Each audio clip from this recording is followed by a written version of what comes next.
Yeah, good afternoon, everyone, and a warm welcome to all our esteemed panelists today. The topic for today's discussion is quite interesting. Off-highway vehicles such as construction machinery, agricultural equipments, and mining equipments are very well known for their high fuel consumption, emissions, and the noise levels. As a result, there is an increasing trend to revolutionize these to reduce their environmental impact and operational costs. And when one talks about revolution, the three key words which comes to my mind are automation, digitization, and sustainability. With this, I would like to open the floor for the panel discussion today with our esteemed panelists. Mr. Agnihotri, I would like to hear from you on what are the key revolutionary trends that you witnessed in the off-highway vehicles segment over the last decade, and what do you envision as the key revolutionary trends for the sector over the next decade? Actually, first of all, good afternoon. I represent Hyundai, and we are based in Pune itself, so it's local hometown for us.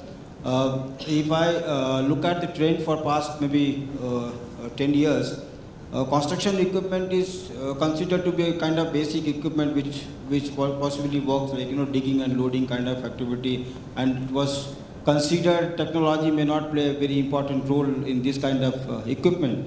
But in current times, I think this equipment is this industry is adopting this technology, and the latest trend quite at a very fast speed.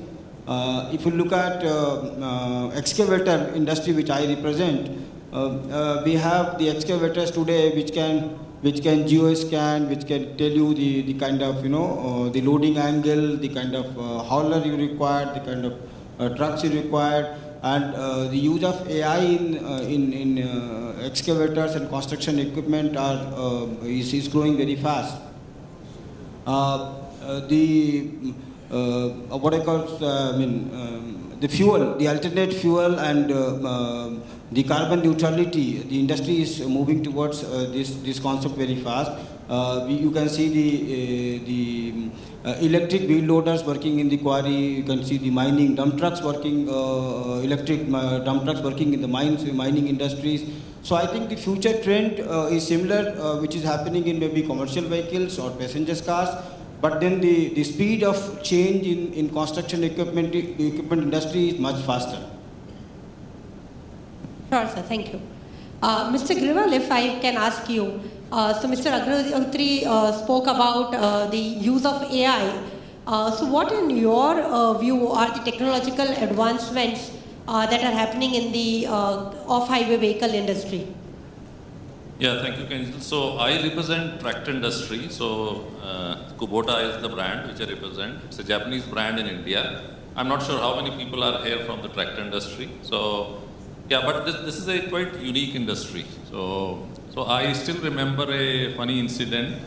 So one of our Japanese guys was actually telling us, he said, have you seen the taxis in Japan? So I was wondering what is special about taxis in Japan. So then I realized that when you stand next to a taxi in Japan, the rear door opens on its own. Somebody presses a button and the rear door opens. I said, yeah, this is what I noticed. He said, do you have such a thing in India? I said, in India we have many people to open the door for us. So, so the thing is, I think technology has to be suitable for the local market or the industry. So still, the industry which we deal in, the customer is the farmer. So we need to have technologies which are suitable for him, which are suitable for his needs. So we entered almost 14 years back. We entered with four-wheel drive technologies in tractors, because still, as you see, majority of tractors are two-wheel drive. While globally, four-wheel drive tractors are quite common. So that time people said, no, nobody is going to accept this technology in India. But now we are seeing that progress happening, but that's still very slow, So again, as I said, any technology, because AI is of course, I will say, still far away. So any transformation in the market is also based on the customer requirement and customers' acceptability of the technologies. So we are seeing that movement happening, but again, it will go as the customer is able to afford them. That's another important thing, and also the customer can accept those technologies going forward. So AI, as of now, really not there, because still the native intelligence is pretty good there. So let's see. I think as we go forward, I think we'll try to bring in technologies as per the customer requirement and keep on providing that to the market. Thank you. Sure, sir. Thank you. Mr. Vidyarthi, from an OEM's perspective, how are these advancements in areas like automation, electrification, and connectivity being integrated into the off-highway vehicles to enhance their performance, efficiency, and safety?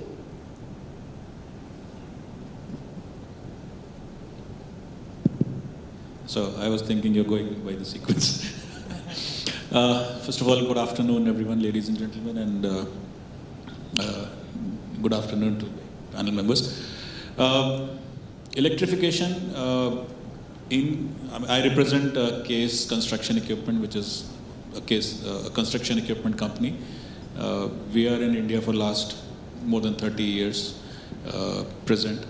What we have seen, for those of us who are mechanical engineers, we have read IC engines in our schools, colleges, and still the children are reading IC engines. So the IC engine has dominated the automobile space for last more than 100 years or so. It's only now, last couple of decades, we have started looking at the alternate fuels. Electrification happens to be one of the solutions, but what we believe that it's probably not going to be the solution for construction equipment space, largely because of the inability, or probably the technologies have not reached to the level where they can help equipment to run for one shift cycle. So if a shift is for 8 hours and my customers run 23 hours a day, machines are run for 23 hours a day, if the machine is down for change of power source, in between the shift, probably that's not gonna help. This is probably the largest reason why electrification at this point of time is not becoming so common. As Shravan also said, we have seen some experimentation happening here and there in mining industry or in waste management industry with electric equipment. But for the larger construction equipment applications, appears to be there's still a long way to go. Probably there'll be other fuels which will take over at some point of time over electrification. The more greener fuels which can help the equipment to run for one duty cycle, and probably that is where the industry would move by and large. There will be definitely some applications, some scenarios where electrification will help, and probably they'll find their own niche. As I said, like solid waste management, machine working in an urban center, collecting waste. That is probably one of the applications where the electrification may work, but where the machine is required to do a production cycle, probably it's still some more work needs to be done. Sure, sir. Mr. Donde, if I can come to you, how practical do you think is the use of GPS and global navigation satellite systems in precision farming, and also variable rate technology that allows farmers to apply inputs like fertilizers and pesticides variably across a field? First of all, thank you for inviting me here. I represent Autonext Automation. We are a startup which is working on high torque electric powertrains and automation technology. The tractor is our first product that we are working on, 45 HP. Talking about your question, actually we have been using GPS for multiple use cases, even in our electric tractor, to make sure that where exactly the tractor is located, who is driving it, how fast he is driving, etc. So as far as tractor as a use case is concerned, yes, we are dealing with farmers, but we have this perception living in cities that farmers don't know anything, they can't operate this, they can operate that, but it's not the case anymore. Most of the young farmers, the generation that is now operating tractors, they are not really ready to do the hardships on the ground by sitting on a tractor for 4 hours, it's vibrating continuously. They don't want to do those kind of jobs. So they are very much welcoming to these new technologies, especially precision farming, where they are doing some kind of, in India we call jugaad, to get the tractor running on its own by putting a brick on this accelerator, etc. So that is where we are working on automating these tractors. The GPS technology that is currently available, GPS, when you talk about, it's an American satellite. There are different technologies, just GNSS, which uses Chinese, the Baidu, GLONASS, Russian, and GPS together. So your accuracy becomes very high when you're using GNSS. So I, in fact, installed one, base on my building just last week to, make sure that we do some testing around that area. So these kind of technologies are giving more accuracy, centimeter accuracy, and that will definitely, change the game when we talk about precision farming. As the market matures and people have more understanding on this, definitely people will like to use this more often. Thank you so much. Mr. Rama, if I can come to you, we discussed about the various technological advancements that are happening. So how the ongoing digital transformation and the rise of these smart technologies is likely to impact the design, operation and maintenance of these off-highway vehicles? Thank you. I represent ZF in India. The majority the construction equipment industry is in the cusp of transformation now, because so far it is completely in the rental market and cost is dominating, and people are not ready to spend much on the vehicle cost. So even though the OE customers want to do an improvement, they are not able to project it. But ZF as a company in Europe, we have introduced a lot of improvements like an autonomous vehicle system for the backer loaders, wheel loaders, electrified central system, telematics, even ADAS for the construction equipments. A lot of latest technologies have been incorporated, developed, proven, but still in India, it will take some more time is what I feel. It will take some more time for it to get implemented. The reason is now the investment in the infrastructure is getting increased. The market share of the lot of new customers are also coming in, particularly the Chinese customers are also coming in.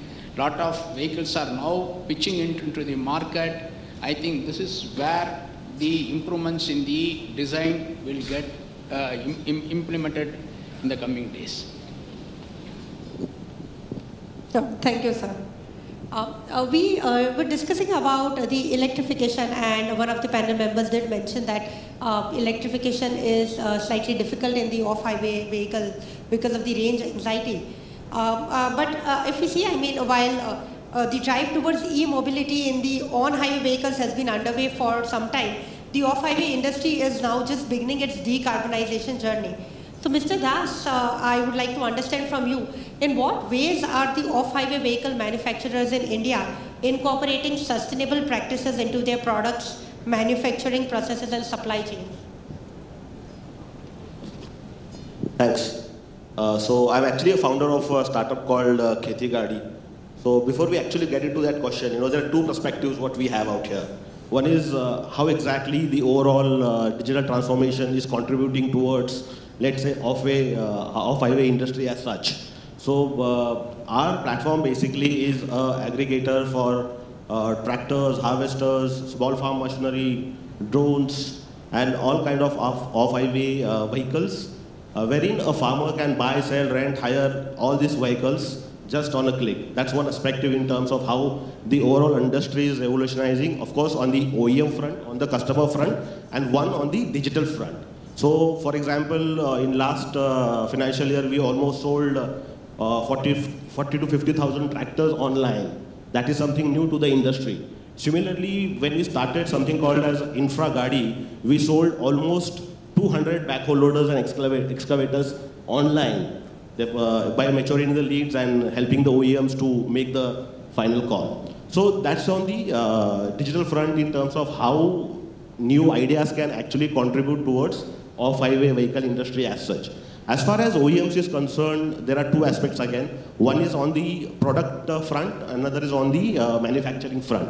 So of course, there are a lot of innovations happening in terms of factory automation, where various aspects can be basically incorporated while manufacturing a particular product. So that development has been, the global technologies has been actually incorporated into the manufacturing process, so on and so forth. So that's a development on the manufacturer or OEM front as such. On the product side, of course, there has been slowly, but there has been a lot of development which has been happening. So we work with one of the largest, let's say, backhoe loader manufacturer in India. And in XCon, they came up with hydrogen compost product. So that's the kind of thing we are basically. And as far as electrification is concerned, see, we definitely have a challenge. Specifically when it comes to batteries, the energy density needs to be worked on. And of course, the cost aspect also needs to be worked on. So these are the two major challenges as far as electrification and things are like concerned. Yes, what we need to do is we need to focus on two things is what we believe. One is ZEVs, where we are actually speaking about how we can build zero emission vehicles, whether it's off, on highway. That is one aspect. Second aspect is basically X as a service. When I say X, it basically means anything as a service. Like for example, power as a service, charging station as a service, battery as a service, and etc., etc. That's where we need to basically focus and see how the overall industry can actually mature and grow. Thanks. Thank you, sir. Dr. Agrawal, if I can come to you. So from a component supplier perspective, how prepared is the industry towards these revolutionary changes, both from the supply point of view as well as the cost perspective? Good afternoon. I'm Lokesh and I'm representing NBC Bearings. Now, NBC Bearing works in automotive, industrial, railway, and another off-highway application called aerospace. So now coming to the question is like how the industry is prepared. Typically the components which go from one application to another, they're typically what called application agnostics. So similarly, what you heard about IC engine, are they the vehicle which is made for on highway or automotive, can it go off highway? Answer is yes, absolutely. It's just the application what changes. And I was talking to fellow panelists, like when we move also from saying one technology to another. So for example, I heard about in the morning that we are moving from IC engine to CNG, now talking about hydrogen, green hydrogen, black hydrogen, everything. So is the component industry, what are they doing? That's the question is coming second, is the component industry ready? And that's where the thing comes in, is in order to develop that, are we, as the fellow said, that we just can't take the technology which is available, say in Japan or US and bring it in India. And that's where for off-highway, it is a very different behavior. And we need to look at the technology which are going to be applicable here and how the component are being developed for that. One of the examples which we were talking about is when we look at the electrical vehicle, is the weight of the vehicle has changed. And answer is typically electrical vehicles are weighing more than the traditional IC. Now, does the duty cycle on component changes because of that? Since I represent bearings, so suddenly the duty cycle has changed. So from the perspective of what I really say that is component industry ready, component industry is certainly ready. Are we applying the right technology for that industry, for that market, is a question which we need to all look at ourselves.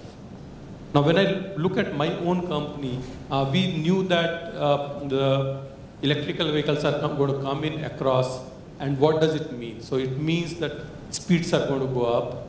Second, if autonomous is going to come in, people are going to focus on the camera, GPS, but is our component now, which traditionally a driver used to hear, can we do something so that the data comes in? So it is just not stays at mechanical level.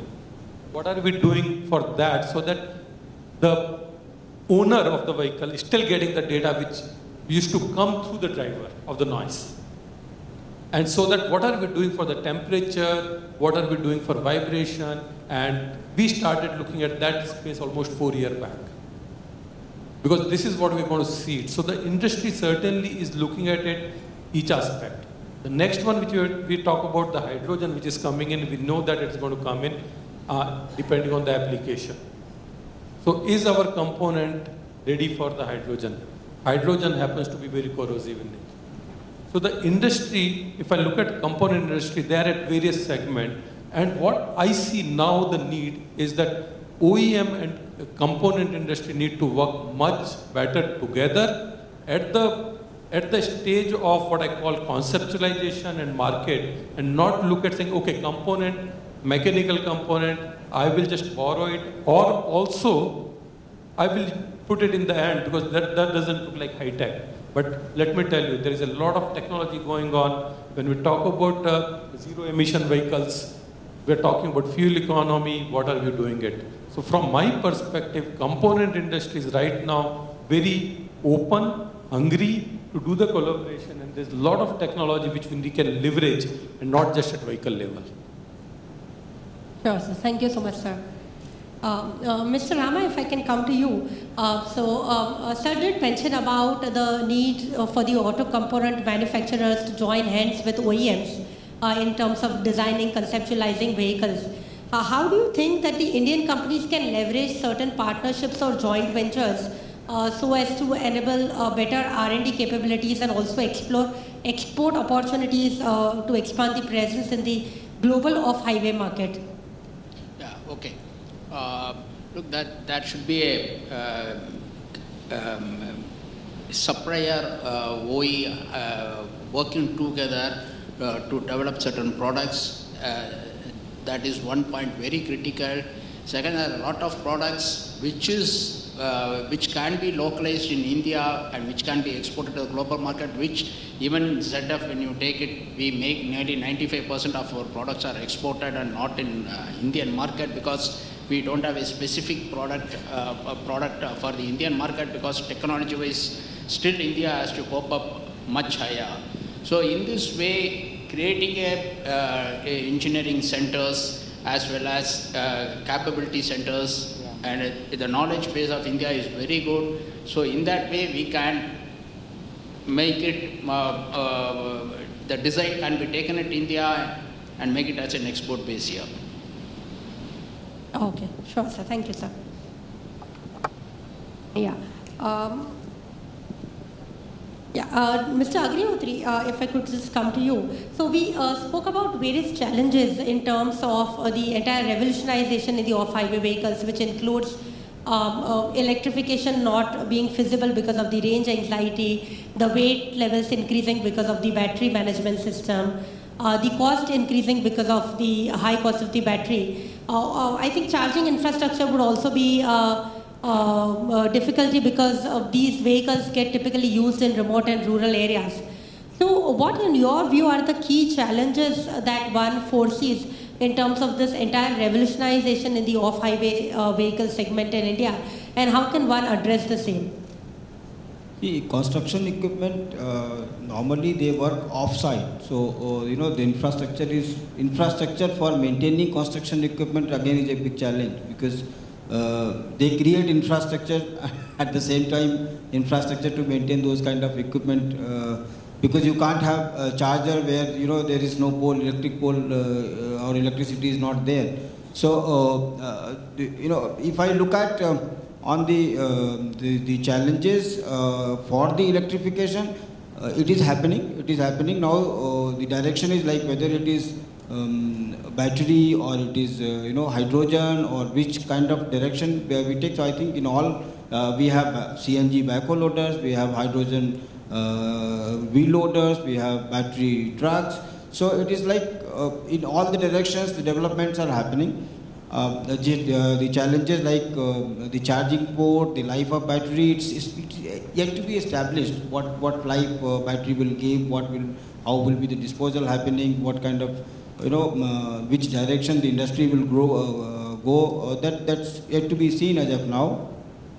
But I think technology is playing a very, very important role as far as the current trends and the construction equipments are working. Today we are talking about equipment talking to another equipment. So it's like in the mines where the dump truck is traveling and the 50-ton kind of dump truck or 100-ton class of dump truck is traveling, and another dump truck is coming. You can see, if somebody is sitting in the cabin of dump truck, you can't even see the car, how it is coming. It can just crash and go. So the safety for this kind of equipment is very, very important. And I think as the industry, we have done a lot in improving safety. Somebody was talking about this dashboard camera, fatigue sensor, proximity sensors. So when we use the technology when caught up machine talking to another machine, fleet management,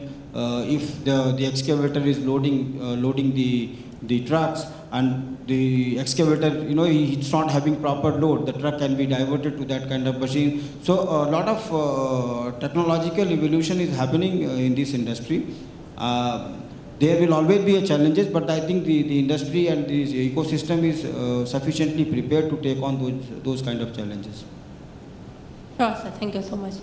Mr. Grewal, if I can come to you as a follow-up question to the one I asked Mr. Agriotri. So, because of these various challenges that we are seeing, what in your view is the government support or incentives or regulations available that can fuel the revolutionization in the off-highway vehicle segment? Are there any subsidies or incentives also available which can reduce the cost of the off-highway vehicle or any other support which the government is providing globally or even in India? Yeah, thank you. So I think before I come to the subsidies and support from the government, I think one important thing which is coming up is the customers which we are talking about of the off-highway. They are quite different from what we see in the car industry or the automobile industry, because these customers who are buying, they are buying to earn money.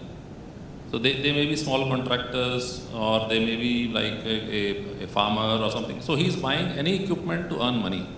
So for him, the price and the running cost of the machine is very important. So of course we can provide so many technologies that are available worldwide, which can be provided. But can that customer afford it? Can he make money out of it? Will he get the return of investment what he's getting? So I think these are very important. So I think any technology we are bringing, we should keep that in mind. So even I think the emission norms and other things which we are implementing, I'm not sure whether a real study has been done on how much emission is coming from the off-highway vehicles, how much is coming from the automotive sector. So I think those studies are also very important before we put a very stringent emission norms or those kind of things, or bring technologies which are maybe difficult for, like, let us say electric. Or do we have enough charging stations and if let us say we bring in CNG, do we have enough CNGs at the rural areas? So I think those things are extremely important, looking at our requirements, means our country requirements, and also means looking at whether the customer can afford those technologies going forward. So now I think coming to the subsidies, yes, I think in the agriculture sector, we see a decent amount of subsidies are there from the government. So that support is there. The only issue we are seeing is, again, it is very state oriented. So state to state, various different policies are there, and subsidies are also kind of, are there sometime, then they stop, then may start anytime. So these are sometimes creates disruptions in the industry. So subsidies are there, but I'll say they are not very uniform or not very sustainable form. So I don't think we should really look forward to subsidies from the industry side. Rather, I think we should look at what kind of technologies we can provide to the industry, which is suitable for the customer requirement, and where he can really get the output what he is expecting from us. Sure, sir. Yeah, thank you. Mr. Donde, Mr. Grewal talked about looking at the overall cost of ownership for the farmer or the end customer. And you did speak about the fact that you've been launching electric tractors. So how, in your view, does the overall cost of ownership change vis-a-vis an ICE vehicle? In terms of, obviously the initial capital cost is significantly higher, but when you look at fuel efficiency, etc., and you compare the total cost of ownership over the useful life of the asset, how do you think is the cost of ownership different in an electric or a hybrid vehicle vis-a-vis the ICE vehicle? I think, as Mr. Grewal also said, tractors and construction equipments are commercial vehicles, similar to three-wheeler. So India had a very good success in three-wheeler market, almost more than petrol or diesel three-wheelers, electric three-wheelers were sold last year. So that's because it's a commercial vehicle. It's bought to make money. Similarly, in tractors also, we experience the same thing. When we, speak with any random farmer who comes, and sees a tractor, because it's a vehicle which is similar to a tractor, but it's not creating a thundering noise. We've been stopped multiple times on the road by, random farmers driving by from our side. We tell them that this tractor will cost you about, double than your normal diesel tractor. They don't really seem to be surprised initially. Yes, back in 2017 when we did our first prototype, that time it was a different scenario. But post-COVID in India, people have got the awareness of electric vehicles in all. People are in rural areas also owning a Ola or Ather. Their son is owning a Ola, or they're driving an Exxon. So they understand EV already. And infrastructure and all those challenges are no more really that big a concern. Because when you own an EV, for example, we also bought 2 EV cars for our factory use. And we initially, of course, were frustrated. It used to discharge and, it was really frustrating. But then we started changing our habit. We started charging the vehicle overnight. And we used to plan our day. If you plan your day properly, then using EV, it's very easy. And once you start using EV, you can't go back to diesel. My co-founder, Mr. Pankaj Goyal, he was planning a trip in Northeast. He has a Mercedes and a BYD. So he uses BYD for his daily use cases. But then, when he wanted to go a distance, he was really feeling, frustrated. I don't want to use my Mercedes because it's going to charge me like almost 4x the amount. So as far as TCO is concerned in tractor use case, it's 2 years, 2.8 years, straight away. Because it's a commercial EV. The farmer is going to use the vehicle every single day for, maybe farming use case or haulage use case. Which is the reason why we initially, when we thought of GTM, how to go to market with an expensive product, we realized that we are going for enterprise clients more first than going to B2C directly. Once people see these vehicles being used by large companies, large corporates for their daily use cases of haulage, material handling, be it cement industry, biomass industry, farmers will automatically, switch to this. So, yeah, that's my point. Oh, thank you so much, sir. Dr. Agrawal, if I can come to you. You did mention in your initial comments about the duty structure for the components segment, and when we talk about the regulatory support from the government or incentives, one thing which we are seeing about is the emission norms. Now on the off-highway vehicle side, India does not really have much of the emission norms created for the off-highway vehicle segment. Globally, I think Europe has the world's strictest emission norms for the off-highway vehicle segment. So what in your view should be done so as to incentivize more transformation in the off-highway vehicle segment in terms of technological advancements, in terms of sustainable practices, and in terms of overall usage about more sustainable off-highway vehicles? Yeah. So first thing I want to clarify, it was not duty structure, it was duty cycle. Okay. Because that's where the whole rubber hits the road, what is that we want to do it. But coming to the question which was asked is like, now one thing which we have to really look at it, yes, there are trim emission norms are been put in off-highway vehicle. So we have to really look at that.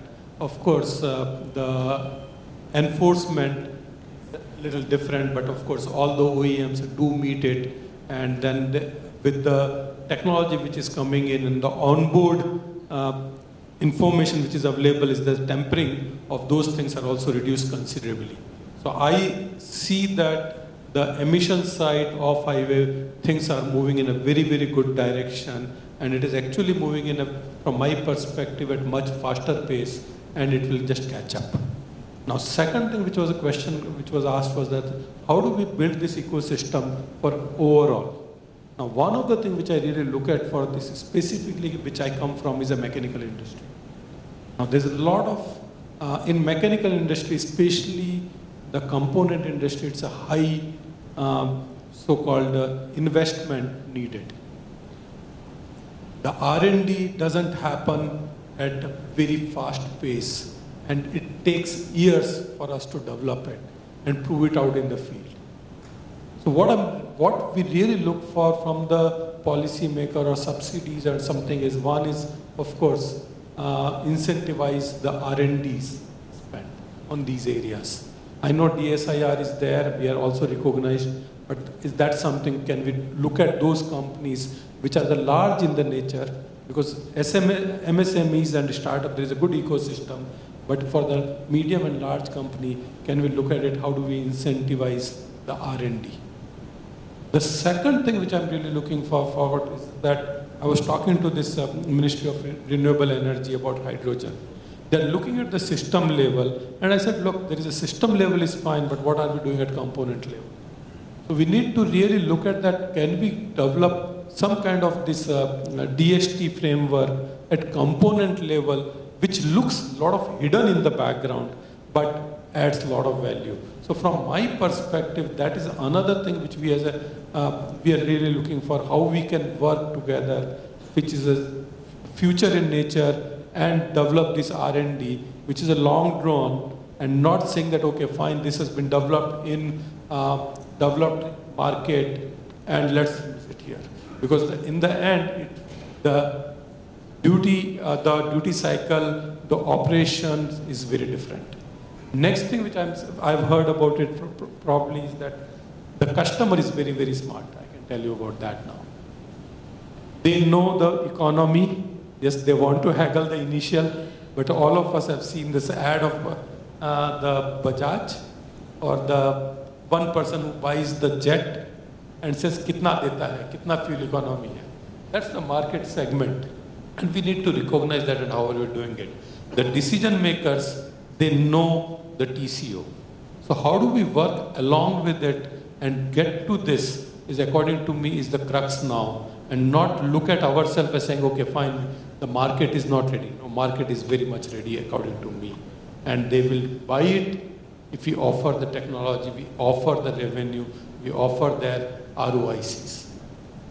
So this is what I think, all in the end, I would say, we all need to work to create this ecosystem here, component, OEMs, and the customer, understand the customer need and offer it. It will be a successful. Yes, thank you so much, sir. Mr. Das, a follow-up to Dr. Agrawal's response. He did speak about the fact that one needs to incentivize R&D. Now, for R&D, obviously you need to develop skilled workforce talent. So how do you see the talent availability in the industry? Is that a challenge, and how does the industry cope with that to revolutionize the off-highway vehicles segment? See, when we are speaking of, let's say, a decade, okay, there are going to be a lot of innovations which are going to be made for sure. But as far as subsidy is concerned, of course, there has to be a perspective to that as well.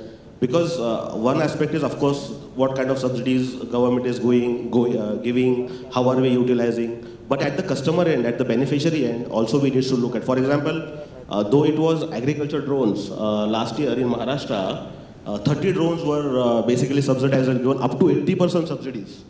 Out of which, at the end, when government really wanted to give it, 10 of them backed out, saying we don't want it. So that is also another perspective to look at.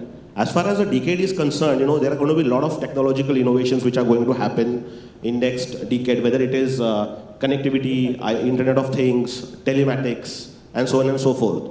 The one major challenge that we look at, like for example, we speak about HMIs, human-machine interfaces, or smart HMIs. So there are a lot of complex things which are actually integrated into a off-highway machine, whether it's a tractor or a backhoe loader or excavator or any other machine. But those complex things are actually made easy by giving all that integration on one device, or the human-machine interface device, which is basically, let's say, a smart device. So training, education, learning and development is a must, and it needs to be started right away. Required talent or available talent, there is definitely a major gap, because one needs to understand that the drivers or the operators who are going to actually operate these machines have been using traditional machines for a long period. And when they are going to get, let's say, a machine with a lot of feature specification integrated into it, of course, the learning and development education is required, and there is a challenge as far as the manpower is concerned. Another thing which I actually wanted to focus a little bit on is when we speak about electrification, or when we even Mr. Donde spoke about the cost aspect when it comes to electric tractors and things like that. See, one aspect to that is basically that we as an industry need to basically innovate financial lending models, wherein it will be a little easy for the end customer to, of course, possess that particular kind of a machine, and the upfront cost needs to be really low. So that will encourage the farmers to basically, farmers or even the users to go for those machines and then utilize in a required manner. That's what my perspective is on that front. Thank you so much. Mr. Vidyarthi, one last question for you. What in your view needs to be done to strengthen the export prospects for the off-highway vehicles from India?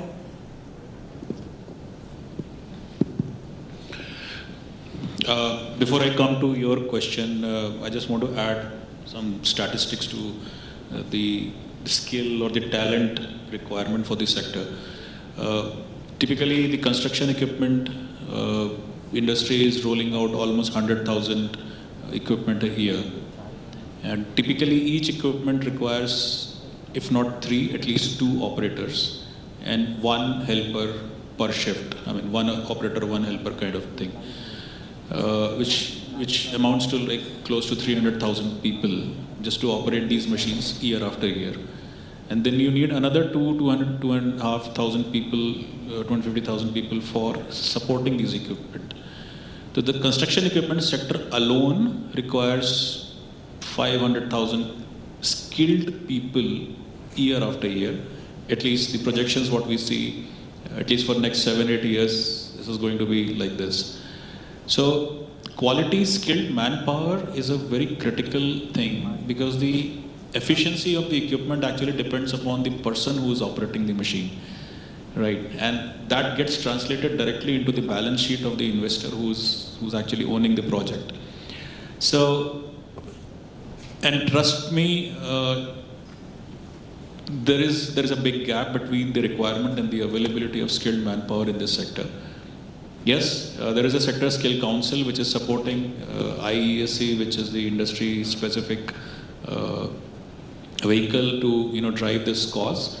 But this is one area where there's a lot to be done in terms of making those skilled manpower available for the industry within India. Coming to the export perspectives, most of the manufacturers who have set shop in India to manufacture construction equipment have got sizable percentage of their production being exported even today. And majority of the OEM manufacturers are exporting not only to the markets with similar emission norms, but also to the markets which have got more, the emission norms at the next level. For wheeled equipment, the BS5 emission norms, which are likely to get implemented from 1st of January next year, will help us, the Indian industry, to play in the markets like in Europe and in US, where the emission norms are already there at the next level. So if we have the manufacturing, and once we have the manufacturing capabilities here today to cater to the domestic market, that will also actually opens up the markets where the emission norms are even more stringent. For example, and many of the manufacturers have actually already reached there. For example, we have started exporting stage 5 excavators to European markets, whereas in Indian domestic market, there is no emission norm still defined for the excavator kind of an equipment. So the prospects for an Indian manufacturer to export are very, very bright for two reasons. As Sir said, that we don't differentiate, most of the manufacturers don't differentiate that this machine or this product is going for Indian market or for international market. It's the same quality parameters, both the components are being made, which is not only helping Indian domestic industry, the customers, but also to the export markets. And second, it is the scale of economics. So once the manufacturing achieves that scale of economics, commercially it becomes even more lucrative to export machines from here. And I guess same goes for the components as well. So my view is for exports, there's very bright prospects we have for construction equipment market as far as Indian manufacturing is concerned. Great, sir. Thank you so much, sir. I would like to thank all the esteemed panelists for their views. And just one concluding remark from my end before I put open the floor for questions. I think the summary of today's discussion is that the future of the off-highway vehicles in India is set to be transformative, driven by advancements in electrification, automation, and sustainability. The synergy between the technological innovation, supportive government policies, and market demand will shape a more efficient, sustainable, and productive off-highway vehicle sector over the next decade. Thank you so much, and I would like to open the floor for questions. So we can have quick 2 or 3 questions for the session. Anybody? As we all keep talking about the electrification or the technology advancement, just particularly about the braking solution, be it agriculture tractor or a construction equipment. If you see in terms of agriculture, we are right now still 90% is of mechanical linkages, whereas only 5% is contributed to hydraulics. The same with construction equipment, almost 70% is basic mechanical linkages and 30 is what the basic hydraulics is what. But countries like Europe have gone to full power hydraulics or the other advancement, but we are still in the mechanical oriented itself. So when we keep talking about electrification, e-tractor, e-skid steer loader or e-wheel loader, the same mechanical linkages is what being deployed in that also. Why is that? Is there any restriction or is there, why is that we are not going advanced in terms of a braking solution? Just wanted to put up a question on this. So I'll attempt to answer your question. I mean, just add one thing. So in the construction equipment, we have to understand, we have been talking about the duty cycles and the applications, right? It is the breakout forces which you require for a construction equipment, which requires a prime mover to deliver that kind of power. How in construction equipment this problem is attempted is through the technologies around electro-hydraulics, right? So it's a combination of hydraulics, mechanical engineering and electronics, wherein the attempt is to restore the power in the non-productive duty cycles and deploy that power into the productive duty cycles. So it's not that nothing is happening. There's a lot of work has happened over there, and that has helped manufacturers to lower the HPs or the size of the engine, but deliver similar power for the required duty cycles. Yeah, so, but even in that case, only for the higher horsepower ranges, right from 90 horsepower is what OEMs are trying to incorporate the full power hydraulics or the electro hydraulics. But there is a scope even for the ranges of 25 to say 75 horsepower. We can even incorporate electro hydraulics or a full power hydraulics. Why is there a restriction that we are putting ourselves just in the Indian market? Even countries like Japan or China, they are ready to upgrade themselves to move from mechanical to the upgraded version of braking solution. But we are still restricting ourselves. Even as I said, even if we go for an e-tractor, people think that mechanical linkages is far better because customer, ultimately the mindset goes like farmers are not ready to upgrade themselves. So we ourselves are putting a restriction is what I feel. So yeah, I'll take that. Actually, when we started building electric tractors, we had to consider who will buy it and what are the kind of supply chain network already is there. So out of 25 lakh tractors that are sold globally, 9.8 lakh tractors come from India. So you can imagine how we are almost half of the global market. The transmissions, the tractors that are sold already in these rural areas, those are traditional transmissions. The mechanic who is servicing those tractors, he only knows those transmissions. So it's going to happen. Since we started electric tractors, we also are working on automation. So of course we can't go with those, traditional mechanical linked braking systems. We'll have to shift to that. It will happen gradually. It's just that we have been selling these transmissions for a long time, and there are already second-hand tractors getting sold again and again. So this loop has to end, and it will end very soon. Don't worry.